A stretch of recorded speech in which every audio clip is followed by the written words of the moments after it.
Hi అండి, welcome back to AMF.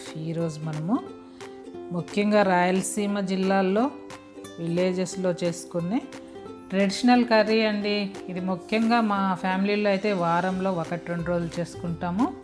మా పెద్దమ్మ వాళ్ళు కానీ అమ్మ కానీ ఎక్కువగా చేసేవాళ్ళు. ఫ్రెష్గా అప్పుడు కూరగాయలు తెచ్చి అలా చేసేవాళ్ళు. చాలా హెల్దీ కూడా ఇలాంటి ఫుడ్ తినడం. మనము ఈ పుల్లగూరను చాలా రకాలుగా చేస్తామండి. వెజిటబుల్స్ మారిపోతూ ఉంటాయి. ఈ పుల్లగూర ఎలా చేయాలో తెలుసుకుందాము. ఇప్పుడు ముందుగా నేను ఇక్కడ కుక్కర్ తీసుకున్నాను. మామూలుగా గిన్నెలో కూడా చేసుకోవచ్చండి. ఇప్పుడు కుక్కర్లో నేను 1/4 కేజీ వంకాయ ముక్కలు కట్ చేసి వేసుకున్నాను. అలాగే 1/4 కేజీ బెండకాయ కూడా తీసుకొని అవి కూడా ముక్కలుగా కట్ చేసి వేసుకున్నాను. మరీ సన్న ముక్కలు అవసరం లేదు, మన ఇష్టం. కొద్దిగా పెద్ద ముక్కలుగానే దీనికి పుల్లగూరకు యూజ్ చేసుకోవచ్చు.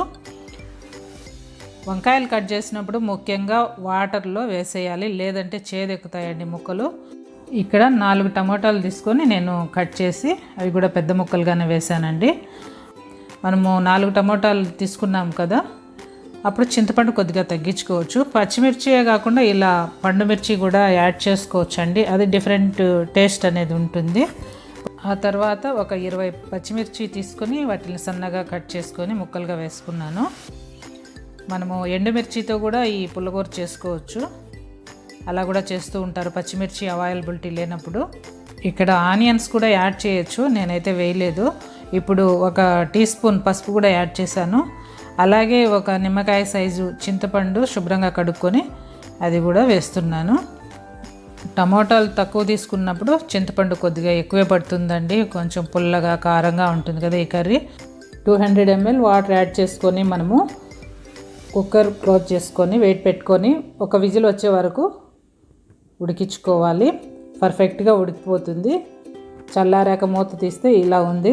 వెజిటబుల్స్ అన్నీ చక్కగా ఉడికాయి. ఆ తర్వాత మనము 2 టీ స్పూన్ల రాళ్ళ ఉప్పు యాడ్ చేసుకొని చక్కగా పప్పు గుత్తితో మ్యాష్ చేసుకోవాలి. ఈ చింతపండు పచ్చిమిర్చి ఈ కూరగాయలంతా కూడా మెత్తగా అయ్యేటట్టు మెదుపుకోవాలండి. మనం వేసిన వాటర్ కూడా పర్ఫెక్ట్గా సరిపోతుంది. ఈ వంకాయ బెండకాయ పుల్లగూర వేడివేడి అన్నంలోకి కానీ సంగటిలోకి కానీ చాలా బాగుంటుందండి. అలాగే పెరుగన్నంలోకి కూడా ఈ కాంబినేషన్ చాలా చక్కగా ఉంటుంది. మీరు ట్రై చేయండి. ఇలా అంతా చక్కగా మెదుపుకోవాలి. ఇలాగే మనము ఓన్లీ వంకాయలతోనూ అలాగే బెండకాయలతో కూడా సపరేట్గా పుల్లగూర చేసుకోవచ్చు. ఎవరైనా కొత్తగా మన ఛానల్ని చూస్తున్నట్లయితే సబ్స్క్రైబ్ చేయండి, లైక్ చేయండి, షేర్ చేయండి. అలాగే బెల్ ఐకాన్ నొక్కారంటే వీడియో పెట్టిన ప్రతిసారి నోటిఫికేషన్ వస్తుంది.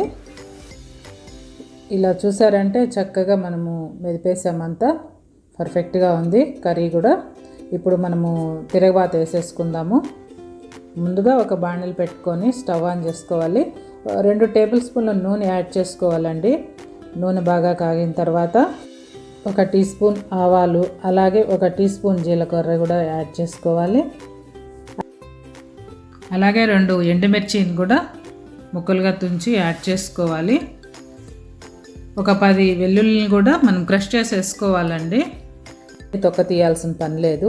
ఇలా వేయడం వల్ల మనకు మంచి టేస్ట్ వస్తుంది పుల్లగూరకి. అలాగే 2 పెద్ద సైజు ఆనియన్స్ని సన్నగా తరుక్కొని యాడ్ చేశాను. ఇవన్నీ చక్కగా వేపుకోవాలి.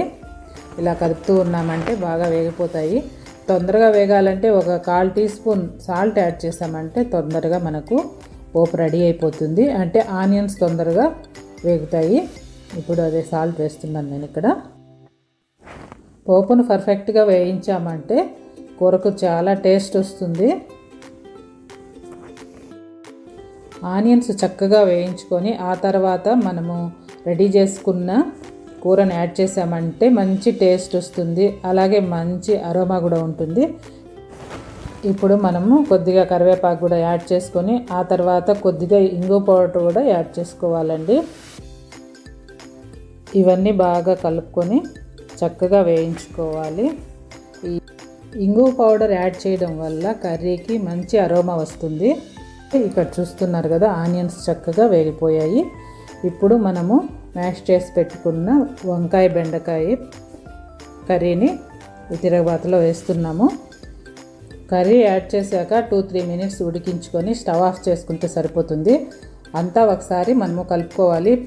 కుక్కర్లో కాకుండా గిన్నెలో అయితే మనము కూరగాయ ముక్కలు వాటర్ అంతా యాడ్ చేసి 20 మినిట్స్ ఉడికిన తర్వాత మాత్రమే చింతపండు వేసి ఉడికించుకోవాలి. అన్నీ మనము కూరగాయలతో పాటే చింతపండు కూడా వేసామంటే ముక్కలు ఉడకవు. కుక్కర్లో అయితే ఈ ప్రాసెస్లో చేసుకోవాలి, గిన్నెలో అయితే ఆ ప్రాసెస్లో ఉడికించుకొని మామూలుగా తిరగబాత అంతా సేమే అండి. ఎంతో సింపుల్గా ఫాస్ట్గా అయ్యే కర్రీ అండి, అలాగే హెల్దీ కూడా.